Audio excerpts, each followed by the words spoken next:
Notes real quick. Oh, here we go. Here we go. This is Theo Goodman from DEGENTALK, and I'm here today with Philip. We're going to talk about a doubleheader weekend coming up, the Ultimate Fighter Final and UFC 213. A lot of fights going on, and another summer weekend, just like last year. They did the same thing with a packed weekend around the same time of the year. How's it going, Philip? Thanks for coming on today. Thank you for having me. It's You got your notes now? You got your notes? yeah, I got them ready. Okay, good.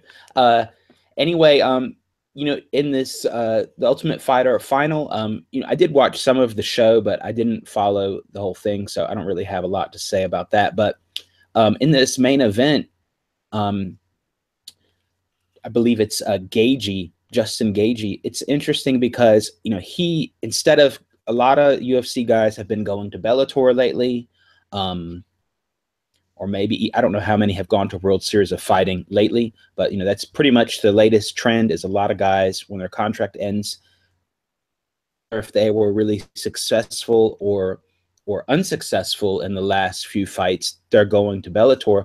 Well, Justin Gaethje is coming from World Series of Fighting, and in his first fight, he's getting a main event. Now, it is an Ultimate Fighter finale. It's not a numbered UFC.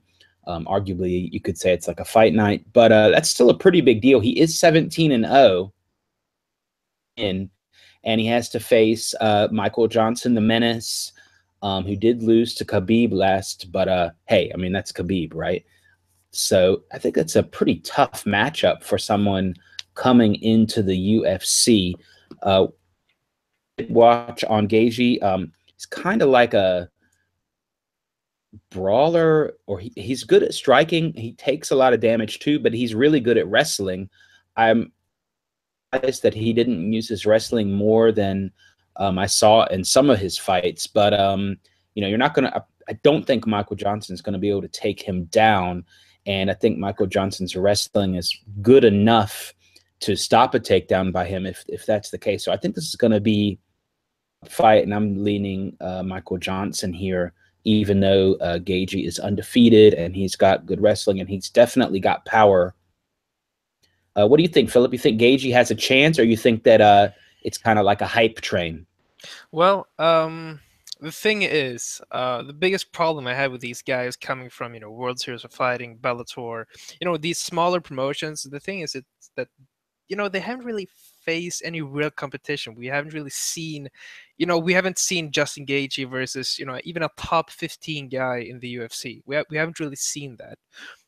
And that's the biggest sort of, how, what do you want to call it? I don't know what you want to call it, but yeah, Michael Johnson. If you watch who he has faced, he's faced who is it? Benil Dariush, Nate Diaz, Dustin Poirier, Edson Barbosa. He's faced all of these top 10 guys, and he's won against most of them.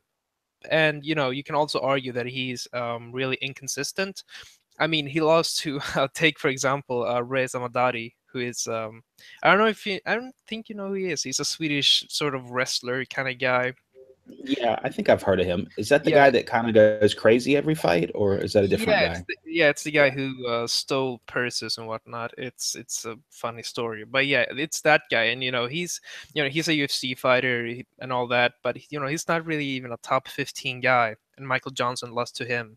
So that's my biggest problem with Michael Johnson. If the Michael Johnson who fought Dustin Poirier shows up to fight Justin Gaethje, then Justin is gonna have a terrible time, because when Michael Johnson wants to, he can, unleash his godlike hands. He can throw combination and knock anybody out. I mean, Yeah, he rocked Khabib even. So it's yeah, I was gonna say that too. Of course, everyone think, okay, he lost to Khabib and Khabib mauled him on the ground. But he did do really good against Khabib standing, and he hmm did connect. The thing is that yeah, I'm gonna go with, the reason I'm gonna go with Johnson is because also he's just more technical in the stand up. He's gonna use his speed, and if he wants to go in and out, he's gonna be able to go in and out. What I saw from Gaethje is more of a willingness to trade, and I don't think that Johnson is going to go into some kind of stupid brawl. I think he's got good enough fighter IQ. And I think the loss you were talking about was a while ago. Yeah, And I yeah, think it it's still. was. I think Michael Johnson's even is still a little bit underrated, and I don't know about the standings and how they all do it, but just by perception of what people really, like you said, he's fought top guys. He's been in all the battles. Hmm. Sure, he lost to Nate Diaz. He lost to Khabib, but I mean, come on, those are pretty big names Yeah, in the grand scheme of I things. mean And the he. Nate Diaz fight, I guess he lost all the rounds, but it still wasn't like a total. He didn't get knocked out. He didn't get submitted by him. So Yeah, I mean he beat Edson Barbosa, for example, who is one of the scariest lightweights, right now. That dude is he's a definitely, scary striker. definitely. And just one more comment on Justin Gaethje is that he Hmm. has this weird sort of when he strikes, everybody has different styles when they fight, and he has this sort of boxing sort of guard when he puts his knuckles onto his forehead like he has boxing gloves on, and that has worked before. He does have a really good sort of piston punch. I can show you a gif later of that knockout, but I don't think it's going to translate Hmm. well into the UFC. If you're going to shell up like a boxer in the UFC, you're just going to eat right hooks or left hooks all day, and that's what I think is going to happen in this fight, really. Okay, right on.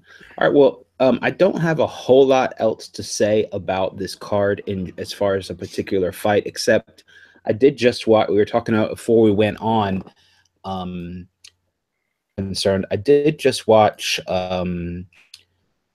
Yoder's last fight, and I was actually really impressed with her performance. Yeah, okay, she did make some mistakes, but she fought Kish and she lost, but I think that you could have argued that it was a pretty close decision in my opinion. I mean, of course you have to look at it, who won that round and so on, but it wasn't. It definitely was not a domination by Kish at all against Yoder. Yoder is game. She got takedowns. She did grappling, good striking. Did this front kick, and she did some good counter punches whenever Kish used her legs. Angela Hill is a very technical striker, but she does not have that kind of knockout power. She will kind of point punch you around. I do kind of think Angela Hill decision is the obvious pick, but I think there could be some value on Yoder. Let's go check the odds out here. Also check the odds out on Michael. Michael Johnson is down to 1.6. It was at Mm, and we can change that to American odds in a moment. But let's just go down here. Yoder 3.05. I mean, Angela Hill took wow, some money. It doesn't that that's doesn't make that doesn't make sense to me. no, I it think that's doesn't. a pretty good value. You could also go. It's not out yet. You could also do cards no bet Yoder, which means push if it goes the distance, win if Yoder wins the distance, and you could also, I think, might not be a bad one is handicap plus 3.5 points on the card. I don't know what the odds are going to be on that, but it's probably going to be even money or better on both of those. So I think that Yoder is pretty good value pick against Angela. You think Angela Hill can get a decision, Philip? Well, as we said before, Angela Hill, she's really she reminds me of that, karate point striker, if that makes sense. She just, these karate guys like Stephen Thompson. Now he's a bad example because he actually knocks guys out. But a lot of guys who comes from that background, they just fight for points. They fight and they don't really knock anybody out. And that's how I see Angela Hill. She doesn't really knock anybody out. She can go for submissions. I mean, her ground game is it's okay, especially against girls in Invicta. I mean, that's just Invicta is.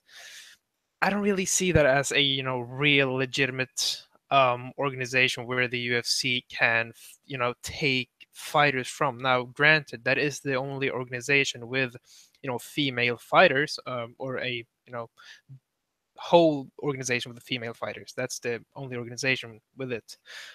So it is what it is. You can't really do anything about it. But I don't really think that you can take the example that Angela Hill has been a champion over this organization, because I don't really think it means that much.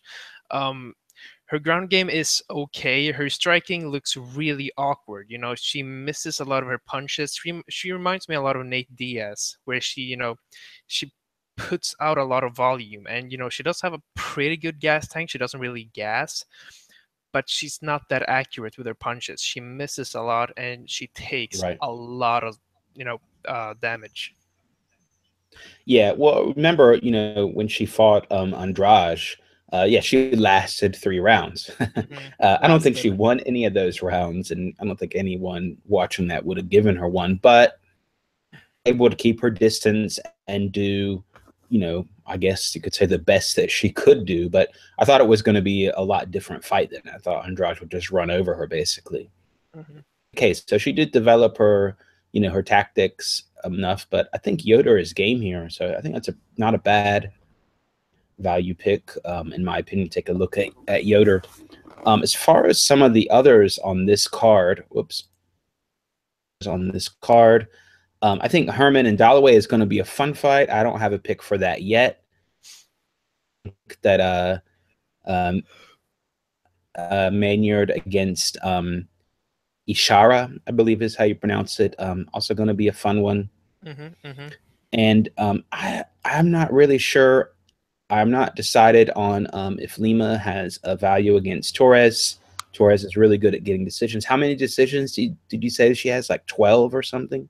She had 8. She doesn't have a single finish. Right, but she's really good at getting decisions, and she's really well. Hey, if that's what you're good at, that's what you're good at. Yeah, I Nobody, mean, yeah, I that's mean, her skill I set. respect She's it. Yeah. fast. You know, she does have good wrestling. She's got striking, but it's not that kind of powerful striking. But Hmm. whatever, they call her the tiny tornado, and that's really reflective of how she fights. And that could be difficult for Lima. I don't know if Lima can get takedowns and slow that down. Same thing over here. Jessica I has had some losses lately. I don't know if we've got a newcomer coming in that's undefeated.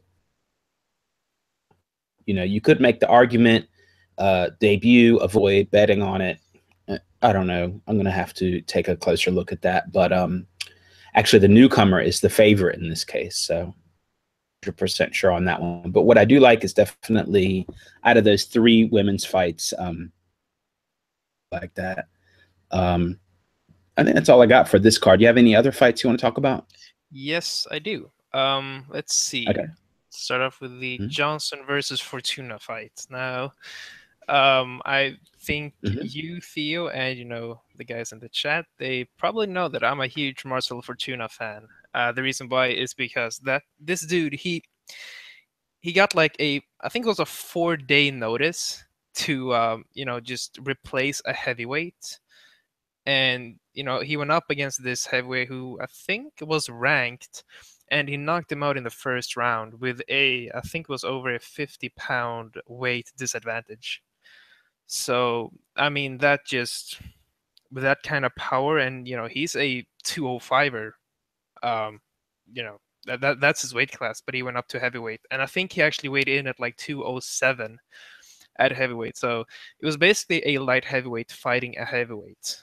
So that's what I find surprising. And this was actually Fortuna's first TKO victory.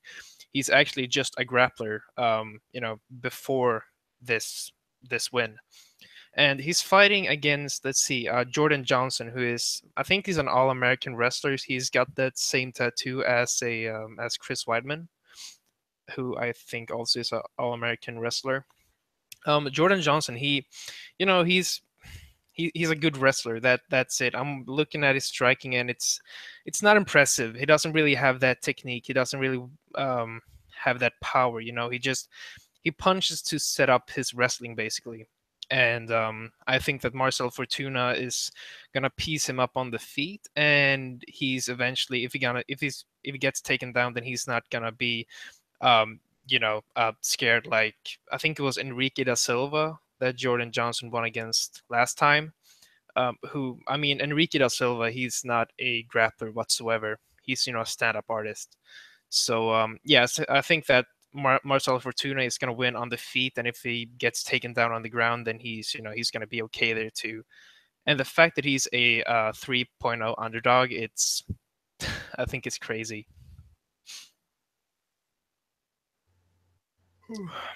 Yeah, he is a pretty big underdog here.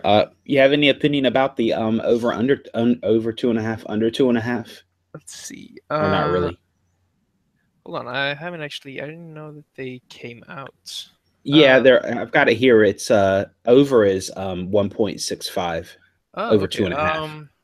I think I might actually take. Um, yeah, I'd probably take the over. Just because Marcel Fortuna, it takes a while for him to find his reach, and if Jordan Johnson is gonna wrestle him, then it's obviously gonna go to a decision. There's never been a fight where someone has wrestled someone nonstop and then the fight has been stopped. I don't think, at least, there's in my recent memory, I haven't really you know thought of any. So yeah, Okay. probably take the over as well. Uh, Okay, good. Yeah, I mean, I was thinking about that. If that's maybe a different way to look at it, mhm. is take the over at 1.65. We can see later what goes the distance pays might pay a little bit more, but yeah, I think that might be a. I mean, if Jordan Johnson is a wrestler, you're only get even if you like him, you're only getting 1.36. Yeah, You could go exactly. with the over, and he's going to want to shut Fortuna down, striking. Mhm, mhm. Over might be a good pick here. Yeah, So, yeah, yeah. Another. all right. Any other one you're looking at on this card particularly? Yeah. There's how do you pronounce it? Cannonier. Cannonier. I don't know how you pronounce it. He Mm-hmm. was the guy. Yeah, exactly that guy. Um, Kill a he gorilla. was exactly. He was supposed to fight Steve Bossy, but Steve Bossy had to withdraw, so he's been replaced with, I don't really know who it was. I Hmm. think That it is came up on is Twitter, but I don't remember his name. Anyway, the line is pulled, so we don't know yet.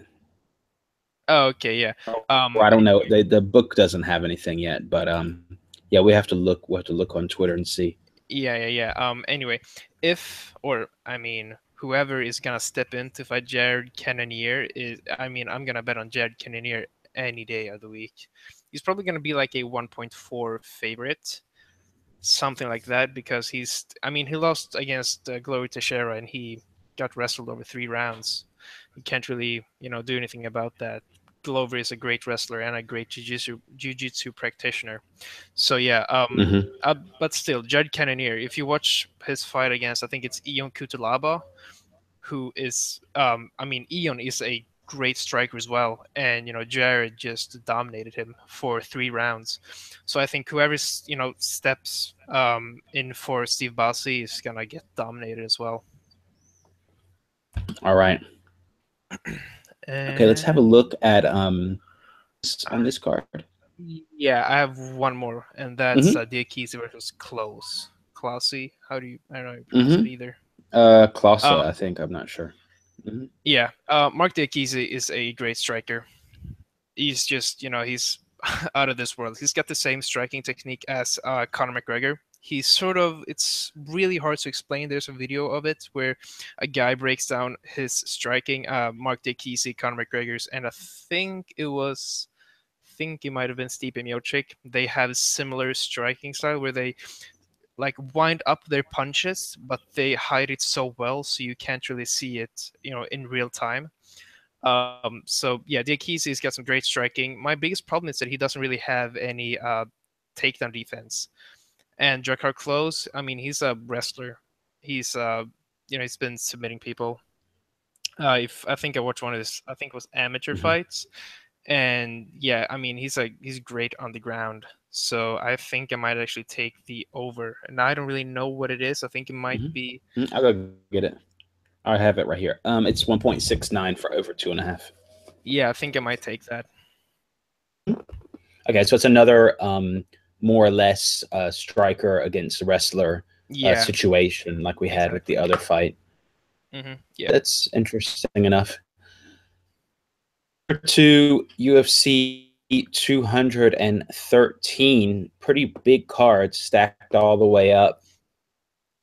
Got Nunes against Shevchenko, against Verdun. A lot of other pretty big fights on here. And Romero against Whittaker, of course. Pettis against Miller. Uh, okay. We'll just start with Nunes against Shevchenko. I think Shevchenko has got this. Yeah, she did lose the first fight that they had. Definitely, clearly, 2 rounds to 1. Shevchenko was really slow to start on that fight, and Nunes was able to take her down. Most of the takedowns were kind of weird. I don't know how to explain. Either Shevchenko kicked or did a kind of low kick or another kick, and Nunes kind of caught it. So there weren't kind of these shooting takedowns that Nunes did at all. They weren't really out of the clinch, most of them.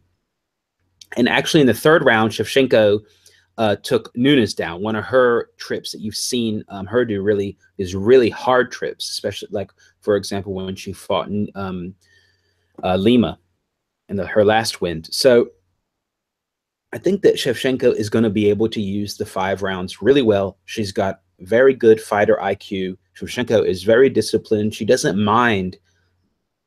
It doesn't matter to her. She doesn't care about that. And Nunes, I also get the impression Nunes is getting a little emotional about people talking, yeah, what about that third round? I'm going to show her and all that. And, yeah, Nunes is scary. She's got serious power in her hands. That being said, Shevchenko, that kind of plays into it. Shevchenko is a counter striker, want to go hard forward. And I think Shevchenko, after a while, is going to be able to counter strike her and win, and probably via decision. Could be a late stoppage, but I don't think that Nunes is going to be able to stop her in round 1 or 2. If Nunes is going to win, it's going to be like that. It's going to be 1 or 2. But I think Shevchenko is clever enough. Use her footwork, keep her distance, pick her apart little by little, and use the later rounds. And if that's the game plan, that's the game plan. I don't think you saw it against Holly Holm. People were like, hey, this is getting boring or whatever, but it played. Shevchenko just slowly picked her apart little by little. And I think that's what we're going to see here. What do you think, Philip? You think Nunes is going to end this early, or? I think that Valentina Shevchenko is gonna win in the later rounds. Amanda Nunes, yeah, she's really. I wouldn't say she's a good striker. She's just a really strong striker. She's been how do you she's been faced up against. I think that's the word, against pretty bad strikers. I mean, Misha Tate, Ronda Yeah, Rousey. isn't that weird? Yeah, So all and that whole I don't want to take away from Nunes, because I also think she's a really good striker and a mhm, really good fighter, but matchups she got that exactly, got yeah, her matchups. up to this level. I mean, that was just really good for her style. Misha Tate is not a good striker. Ronda Yeah, Rousey, we saw exactly, what happened. It's a perfect matchup for someone with that kind of power in that division. exactly. This is not the Yeah. same kind of matchup. No, I mean, you saw what Valentina Shevchenko did to Holly Holm, and you saw what Holly Holm did to Ronda Rousey. So, you know, I don't really Yeah, believe that doesn't mean MMA math, but I think exactly. people know what we mean. Yeah, The yeah. I mean, I don't really believe in MMA math, but I mean, Valentina Shevchenko, she's just on another level when it comes to striking. She's been kickboxing since she was like 12 or something. She's been doing this for such a long time that she knows this game so well. And Amanda Nunes, she's not on that level, I don't think. And what surprised me the most about Valentina Shevchenko is that I mean, she submitted her last opponent. Who was it? I'm gonna see. It was Juliana Pena, who, I mean, she's a Pena, not jiu-jitsu. Lima. Pena. Yeah. Yeah, and that surprised me the most. I mean, that. And Pena is a very strong wrestler. Yeah, I mean, Pena out wrestled Kat Zingano. Let's just exactly. say, for an example. I mean, she's a really strong. I actually picked Pena to win that. I thought that she was going to be able to get the takedown, and it was going to be just too much, because that's the Pena style. But Mhm. so we've seen Shevchenko improve enough wrestling like that. Yeah. So I don't know. I mean, I'd probably say this: if there would be one bet I'd put on Nunes, it would be first round stoppage, because that's really all Hmm. she's got. Because what I think, what my prediction is going to be that Amanda Nunes is going to come out, just guns blazing, trying to knock Valentina Shevchenko out, and she's going to realize that she can't hit Valentina. If Holly Holm can't hit Valentina Shevchenko, then Amanda Nunes is, she's not going to be able to hit her either, I don't think. Hmm. So, Hmm. Valentina is just going to tire her out, and she's probably going to knock Amanda Nunes out in, I'd say, maybe the fourth or fifth round, probably. Hmm. I think that that's not a bad bet, and you could do a hedge. The only thing that's holding back is I did that exact same thing on their Hmm. first fight, and I ended up losing both. Mm. I think I had Nunes round one, Shevchenko via decision in their first fight, and that didn't work out. That was a train wreck. So with your hedges, that can happen, but I Yeah. think that is not bad. I mean, Nunes round one, 5.25. The Nunes biggest round two, difference. 7.75. You could probably, if you wanted to do a hedge and take Nunes those and then Shevchenko something else, you could do that. Those are Mhm. definitely good enough odds to do it. Um, What I over what under what a that. lot of people don't Mhm. realize is that their first fight was a 3 round fight, and a lot of people were saying that in the third round, Amanda Nunes, she was just she'd been gassing out. The second half of the third round, she was done pretty much. Valentina Shevchenko took her down. I mean, I haven't really watched the fight. I'm just going off of what other people are saying. Yeah, Um, that's right. I even watched it again, and that's pretty much right. Yeah, and if she gassed in the second half of the third round, this is a championship fight. There's 2 more rounds. There's 10 more minutes of fighting time. That's. I don't think that Yeah. Amanda Nunes Well, is. they're both going to be training for that. I expect Nunes Yeah. to be not to gas like that, like she did in the first fight at all. That's Hmm. definitely don't think that. But I mean, the cardio advantage is clearly in Shevchenko's side. Yeah, yeah, yeah, That's definitely. definitely for But yeah, sure. And it's I'm. just the thing when you have more muscle, the blood gets in there and you get tired. It's just how it is. You can't avoid it. I mean, if you're as explosive as Amanda Nunes, that's gonna take a lot of energy. Yeah, definitely. So I'm definitely on Shevchenko. Now, I don't know if I'm going to do a prop or anything like that, but I definitely think she can do this. All right, the next one, interesting fight. Yoel Romero against Robert Whittaker. Uh, I'm going to go with Romero. That was my initial. You see, I don't know if you think that, Philip. A lot of times, if I see a matchup and that's just like my initial pick, a lot of times I will go with that because sometimes if I flip flop back and forth, I'm usually wrong. Yeah, Of course, I yeah, want to I'm do the look at same the way. I want to look at the tape too and see if that makes sense, and see if I see anything. If I don't have a pick for that, and I'll also watch the tape. Maybe I'll make a decision based off that. But I think the thing is about Romero is I think he does stuff. Actually, he's a really good troll, basically. Say that he cheats. Maybe he pushes, with the ice or putting water on his head. You know Hmm. what I mean? Yeah, yeah, yeah, And yeah. I don't know. Or people even were pointing out other random stuff. Maybe he does that. I don't know, but I think it's all. I think it's not. I think it's all on purpose. Um, and I think that's kind of his thing is that he also is difficult to deal with for people because I don't think that I think he'll do a kind of me takedown attempt where he doesn't he's trying to take you down, but he doesn't give a full effort. Strikers do, a flurry of punches, and most of them are not really powerful, like the Diaz brothers, and then they'll start putting some in. They'll put those body shots in and so on at the end, Hmm. Yeah. after 8 combinations. But most of the strikes are not hard. It's just a flurry. Well, Romero will do that in the sense that he'll go for a takedown. It's not really that hard. It's maybe half or three quarters, Hmm. Yeah, or yeah, yeah. he'll go one full, and everyone is surprised, and they get Yeah, taken yeah, down. yeah. Then, so he's not really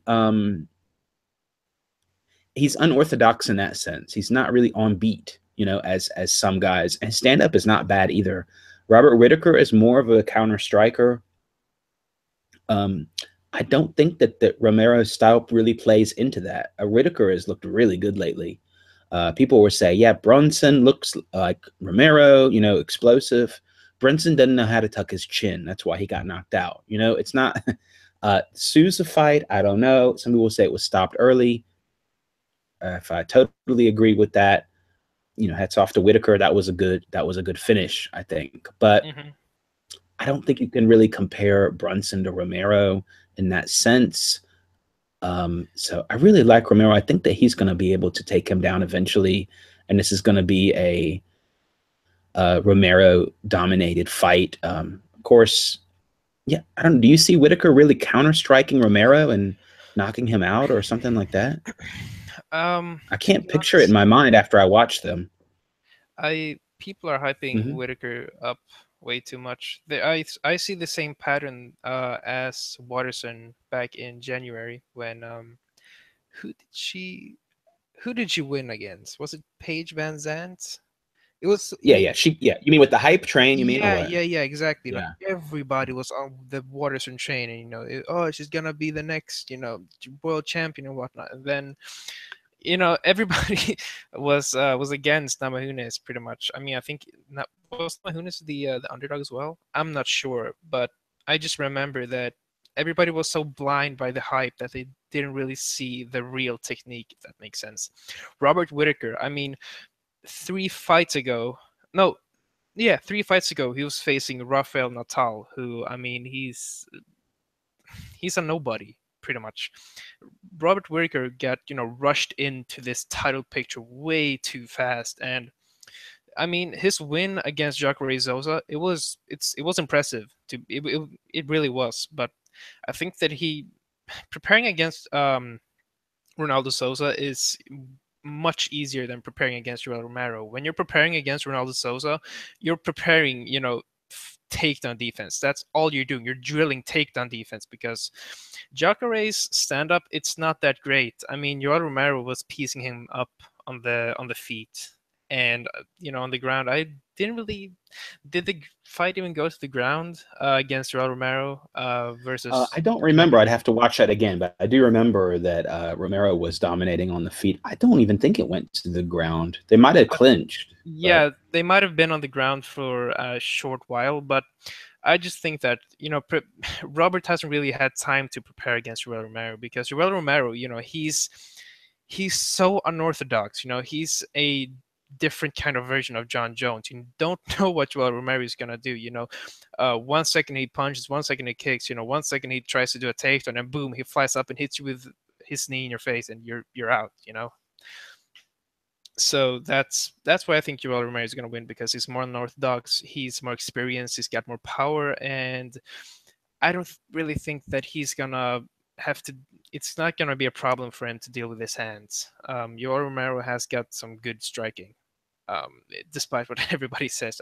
I think his striking is good. yeah, yeah. I think it was you that were saying that the thing about Romero is going to gas is overrated. I haven't really thought Mm, of it like that, but I didn't. I do think that he kind of is good at regulating his gas tank, let's say. hmm. You know what I mean? He's like, okay, I can't go all in the first round. That's what I mean. He's really good at kind of controlling that. So I think that's gonna be to his advantage. It's gonna be harder for Whittaker to time him. Because like you said, Yeah. it's not really the same as some guys with their tells, let's say, with Hmm. their striking tell, Yeah, yeah, really the yeah. same animal any kind of traditional fighter. Okay, let's go on to another one. Do you have anything on this fight? I mean, this is a let's see what the odds Um, are. Something really crazy. I got Yeah. Curtis Blades by TKO. That's it, Hmm. really. Daniel Omilenchik. I think that's how you Yeah, I pronounce think he's it. from Poland, right?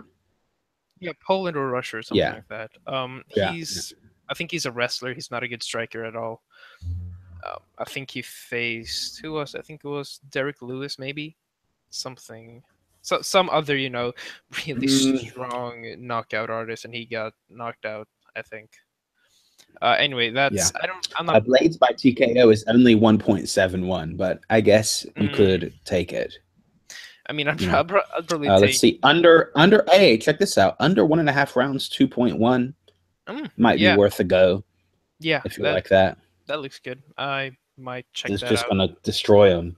I don't really Yeah. have a strong opinion on this one, but I did notice they put that, up in the card, just like really heavy favorite, Hmm. right there. All right, we also have Overeem against Verdun. These guys have fought each other in Strikeforce. It was a long time ago.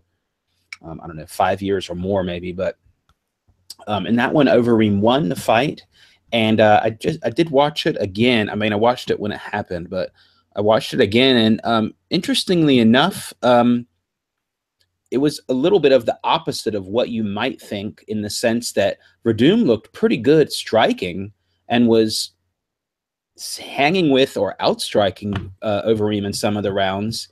And Overeem ended up taking Verdun down and just kind of wrestling him for some of the rounds and winning the rounds like that. So that was kind of, you might not think that. Overeem might try to do that again. I mean, it worked before, but my pick is Verdun. Actually, I think that since the last fight, Verdun has really improved his striking a lot. And I don't think that he's going to make a mistake like he did against Miocic. And when Verdun has his fighter, he usually, besides that Miocic fighter IQ, he sticks to the plan.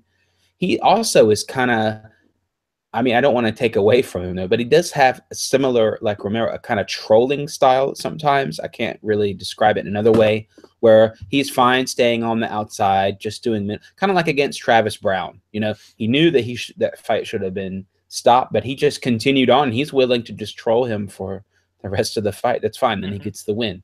That's fine for him. So I think that's good fighter IQ. He knows what risks he should take.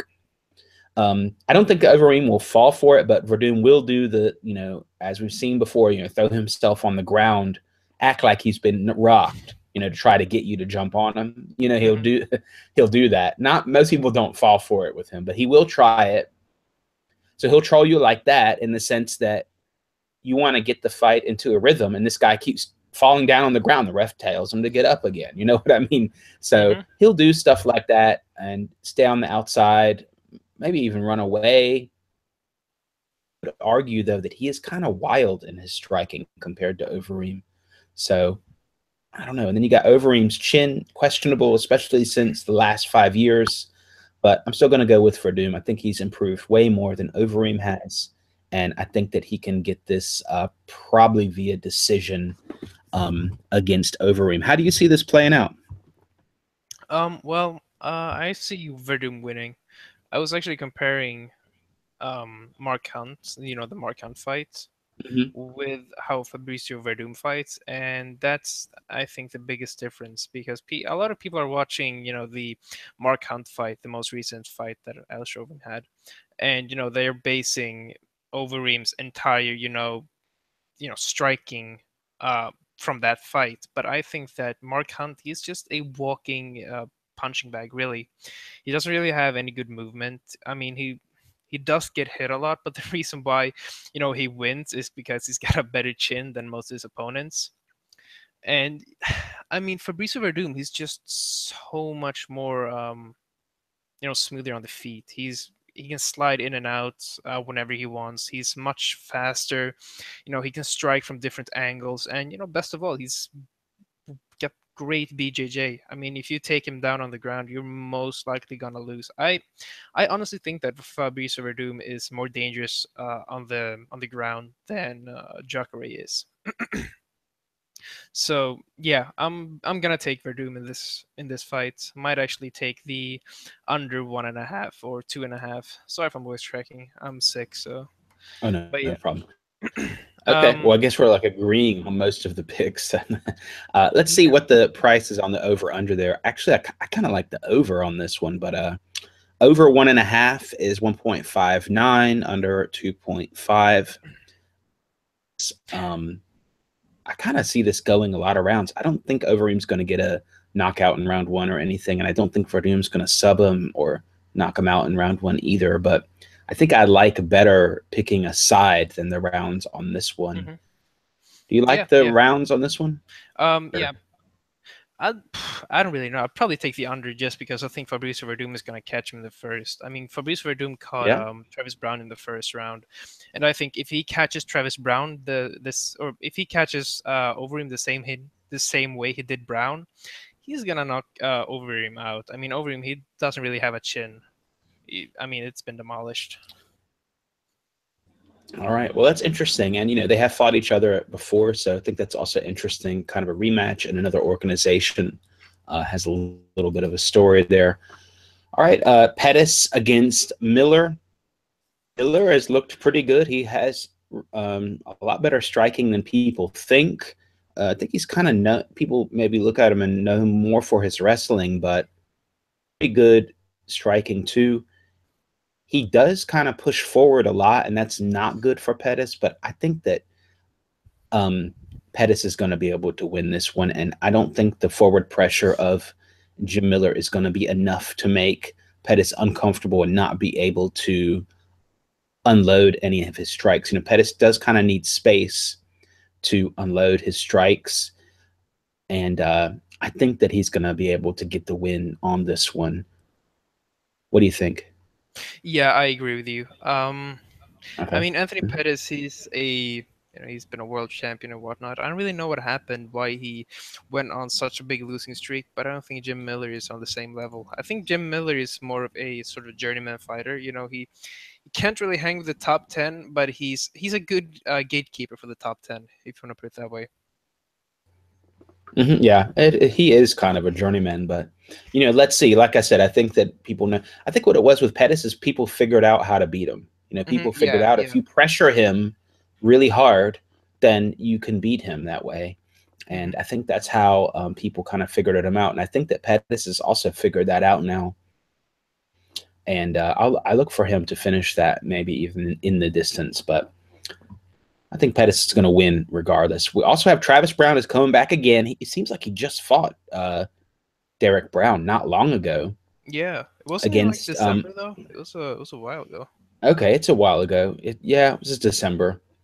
Olynyk, I believe is how you pronounce it. The boa constrictor.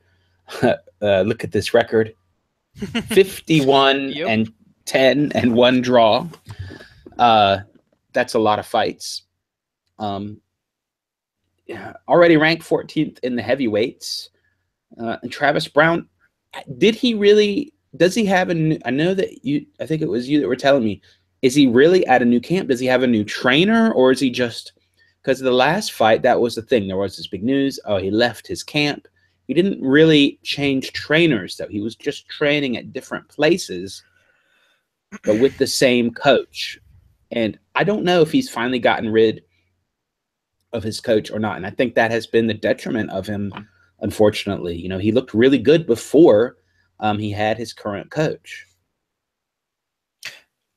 Yeah. If I actually watched the Joe Rogan Experience with Josh Barnett, who said that he's sort of the head coach for Travis Browne now, and if you know anything about Josh Barnett, you should know that he's a amazing submission wrestler. I mean, that guy. If there's anybody you want to go to learn how to defend against, like, sort of an Ezekiel choke, Josh Barnett, he's the guy. And that's really what I think their camp has been, focused on, is just submission defense. Travis Browne is obviously gonna win on the feet. I mean, Alexei Olynyk, he's not a boxer, he's not a kickboxer, he's a submission specialist, and that's it. And if Travis Browne can, keep it on the feet, then he's definitely gonna win, and that's what I think is gonna happen. When you've got Josh Barnett in your corner, your ground game is going to be improved, and that's just, yeah, that's the truth. So I think that Travis Browne is going to win this fight, probably by Okay. decision though. Okay. I'm not really sure if I want to bet on him or not just yet, but I'm very curious to at least watch to see if he's really going to change his style or change something. I mean, he looked pretty good against Derek Browne until he got knocked out. you Yeah, know, yeah. I don't know what it is about the style or what he did different. He used to move a lot better. Wait, Maybe he still has that potential. what are the odds for the Odds fight are from one the point. distance? Wow, that is Hold it on. really 5.5 for a fight going the distance? Hold on. If I go the distance, think it's That's gonna go. that's That's a you think it's a value bet here? oh yeah, definitely. Oh, phew, 5.5. That's a really good bet, I think, Well, because you could stack it up. I mean, over 1.5 is 2.5. So what I would say is you can go here. You can just start here. Starts round 2, starts round 3, hmm 3.59, and then you could also hit the fight goes to decision. So you can just stack those up if you think this is going to go over. yeah, And, I yeah. think it's yeah, I'm probably gonna do that because those odds are Uh-huh. just, Come I out. Uh-huh. I don't really see Browne, knocking him out in, the first or second round. If anything, it's probably gonna finish him in the third.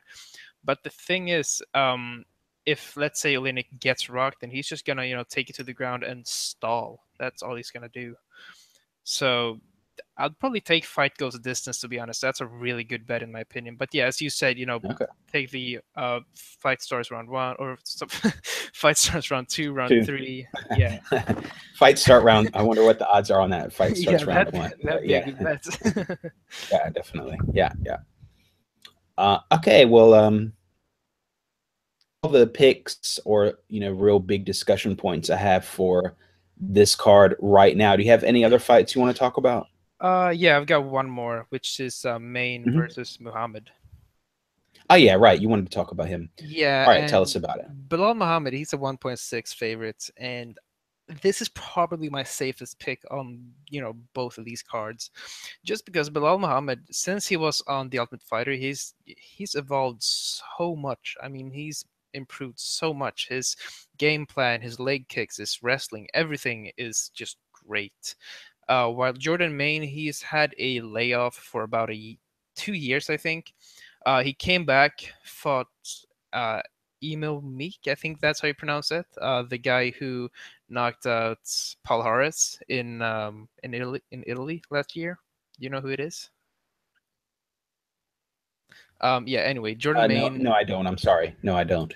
I mean, Jordan Main, he looked really unimpressive, especially as a guy who took on another guy who made his debut. So I think that Bilal Muhammad is gonna probably take it to a decision versus Jordan Main. Jordan Main, he's not looked good. He's getting older. He's had a lot of fights as well, so I don't really like that he's got a lot of mileage. He's got 40 fights, 40 plus if you include his kickboxing record and whatnot. So, yeah, I think Bilal Muhammad is gonna piece him up on the feet, and if it goes to the ground, then he's probably just gonna get back up because his wrestling has improved so much.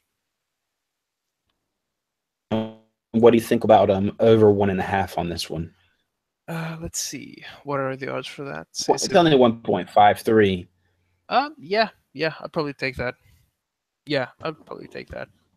But Okay, yeah, I'm I'm thinking about mostly that sure one, Bilal but Muhammad in winning. okay. Hmm.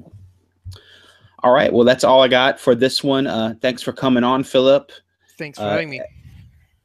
Everyone, put your comments below. You can tell us what your picks are, what you think about these cards. Also, check us out on Telegram, /sportsbet. Give me a subscription and like. Thanks a lot for watching.